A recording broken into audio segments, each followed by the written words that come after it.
안녕하십니까. 맨눈으로 세상의 흐름을 읽어드리는 Y타임스 정세분석의 추복일입니다. 중국 지도부가 이 신장 위구르 지역 소수민족 탄압을 직접 지시하는 내용 등이 담긴 기밀 문서가 이 독일 학자에 의해서 온라인에 공개돼 가지고 파문이 일고 있습니다. 영국의 일간지인 가디언이 11월 29일 현지 시간으로 29일인데요. 독일 학자 아드리안 젠츠가 최근 영국 런던 소재의 민간 독립재판소인 위구르 법정에 제출된 신장 지역 안보와 또 인구 통제 관련 11개 문건이 유출됐다 그러면서 이 문건에는 시진핑 중국 국가주석의 연설문을 포함해 가지고 이 중국 지도부가 이 신장 위구르 지역 인구 통제 등을 지시하는 내용이 담겨 있다. 이런 보도를 한 겁니다. 일부 문서가 1급 비밀로 분류되어 있을 만큼 중국에게는 민감한 내용이 담긴 이 문서들은 2014년 4월부터 2018년 5월까지 작성된 겁니다. 그런데 이 중국 공산당 지도부가 신장 남부 인구 분포의 심각한 불균형이 문제라 그러면서 이 위구르인이 과잉 집중을 해소해야 된다. 그러니까 2022년까지 한족 30만 명을 신장 남부 지역으로 이주시켜야 된다. 이렇게 말하는 내용도 담겨 있습니다. 이건 중국 당국이 신장 위구르 지역의 인구 구성을 인위적으로 바꾸려고 했다는 내용이기 때문에 그동안에 이 중국 당국의 주장과는 정면으로 배치됩니다. 이 문서에서 특히 주목을 끄는 것은 이런 위구르족 재배치와 사실상의 인종학대에 대해서 시진핑 주석이 앞장섰다는 점입니다. 시 주석은 2014년 4월 연설에서 1대1로 그러니까 육해상 실크로드 구상은 안정적인 국내 환경을 필요로 한다 그러면서 이 신장의 폭력적인 테러 활동이 중국 전역으로 퍼지는 것을 막기 위해서 전면전을 벌여야 된다라고 말한 것이 확인된 겁니다. 특히 이 시진핑 주석은 종교적 극단주의는 눈 깜짝하지 않고 살상할 수 있는 악마이고 강력한 환각제라 그러면서 신장 위구르 지역의 무슬림 소수민족은 강력한 교육을 통해서 개혁해야 된다라고 촉구하기도 했습니다. 문제는 이 시진핑의 이런 연설문이 이 신장의 간부들에게 중요 연구 자료로 전달되었다는 점에서 문제가 되고 있는 이 위구르족의 심각한 인권 문제가 결국 시진핑의 직접적인 지시에 의한 것이다. 이게 이번에 만천하에 공개된 셈입니다.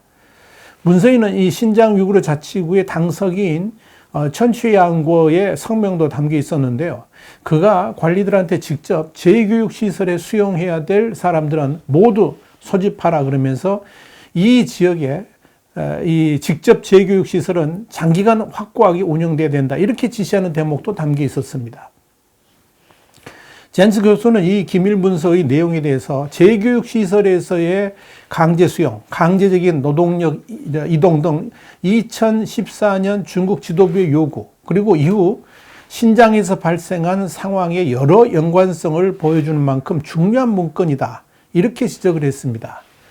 젠츠 교수는 이어서 이 자료에 따르면 중국의 고위 지도자들은 신장 위구르 지역 안정 유지 등의 목표를 중국의 국가 안보 문제로 보고 있다 그러면서 중국 지도부는 이 통치 이념을 수호하고자 문화적 집단 학살을 저지르려는 그런 의도를 내비치고 있다라고 지적을 한 겁니다. 젠스 교수가 공개한 이번 기밀 문건의 일부는 뉴욕타임스에 의해서 일부 공개되기도 했었는데요. 그 당시에는 이 알려지지 않았던 내용들까지 이번에 추가로 폭로되었다는 점에서 상당히 큰 의미를 갖습니다. 자, 그런데요. 이번에 이 젠스 교수의 기밀 문서로 공개돼 가지고 재조명되고 있는 위구르족은 외모를 포함해 가지고 모든 면에서 중국인들과하고는 근본적으로 다릅니다. 그들은 지금도 중국어를 잘 모릅니다. 아니, 배우려고 하지는 않습니다. 그만큼 이 중국 정부에 대해서 저항적입니다. 중국에게는 이 55개의 소수민족이 있죠. 그중 1000만 명을 넘는 소수민족은 쥐앙족 1693만 명, 그리고 회족 1059만 명, 만주족 1039만 명 등이 있고요. 위구르족은 이들 3대 소수민족이어서 1007만 명으로 4대 민족에 속합니다. 그런데 이 위구르족은 시베리아에서 발칸반도 이르기까지 이 광활한 중앙아시아 지역에 퍼져 살았던 투르크계의 일족입니다. 그래서 이슬람교를 믿습니다.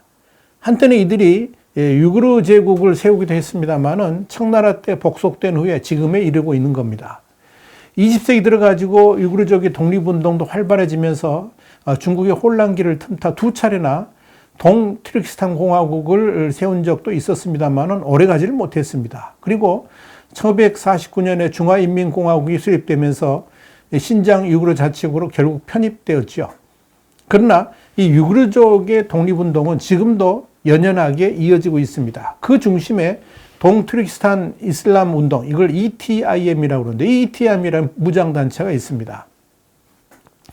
1990년대부터 신장 곳곳에서 분리 독립을 위한 운동들을 해왔었는데 이런 일들이 격화돼 가지고 지난 2009년 7월에는 우르무치 사태로 발전하기도 했었습니다. 이 사태로 당시 197명이 사망했습니다.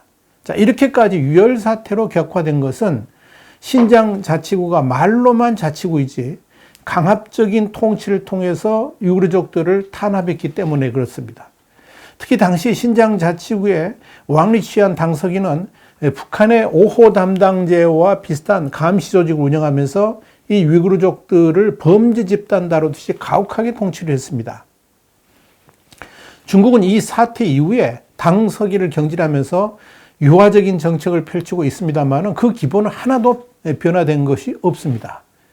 그러다가 시진핑 주석의 첫 집권 2년 차였던 지난 2014년에 이 위구르족의 분리독립 운동이 거세지니까 이 중국 공안이 시위대를 향해서 발포하는 사태까지 확대가 됐었습니다.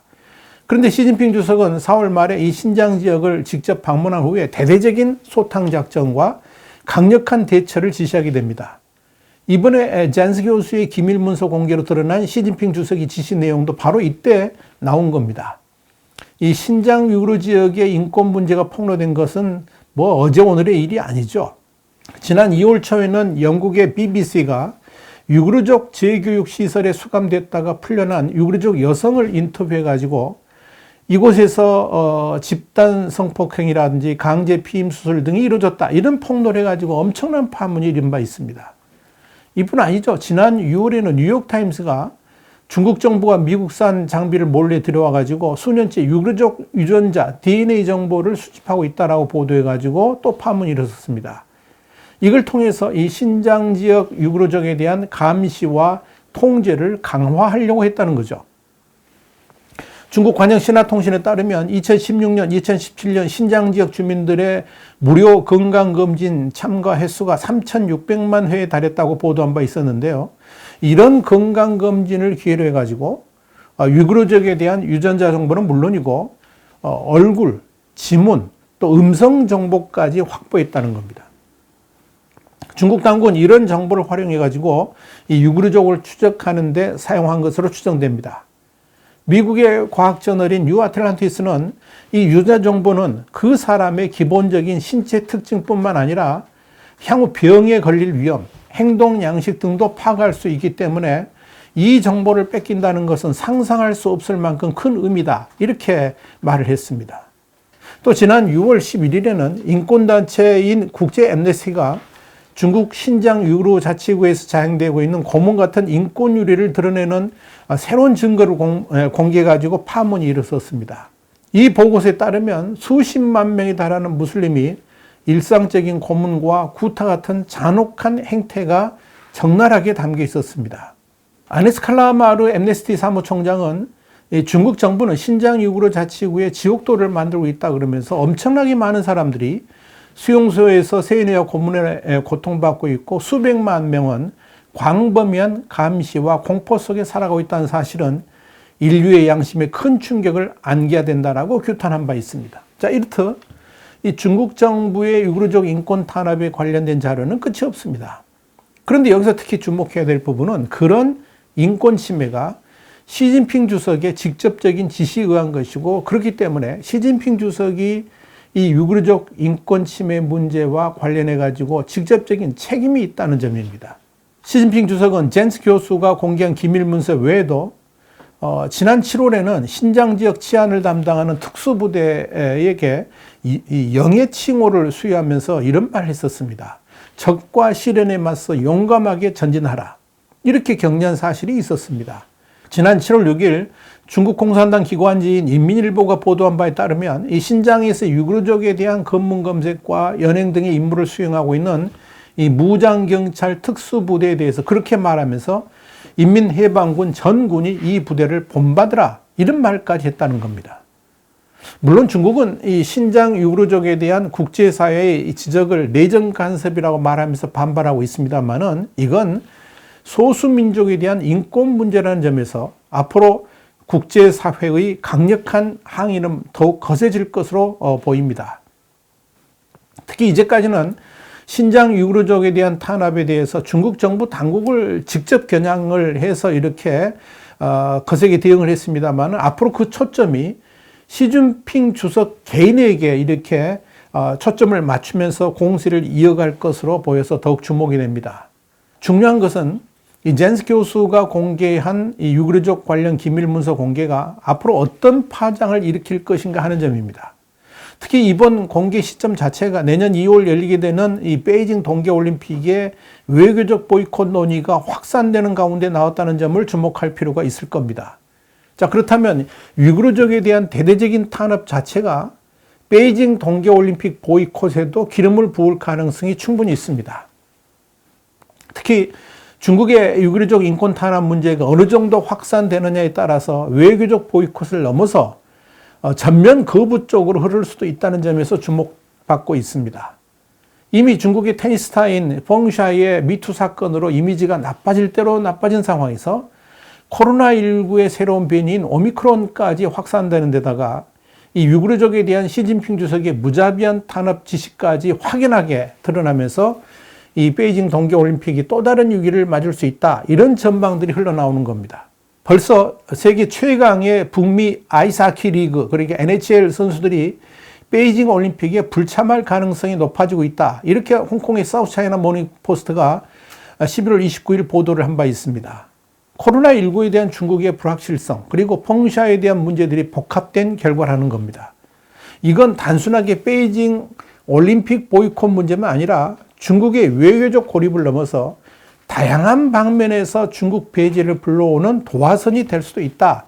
이렇게 보게 됩니다.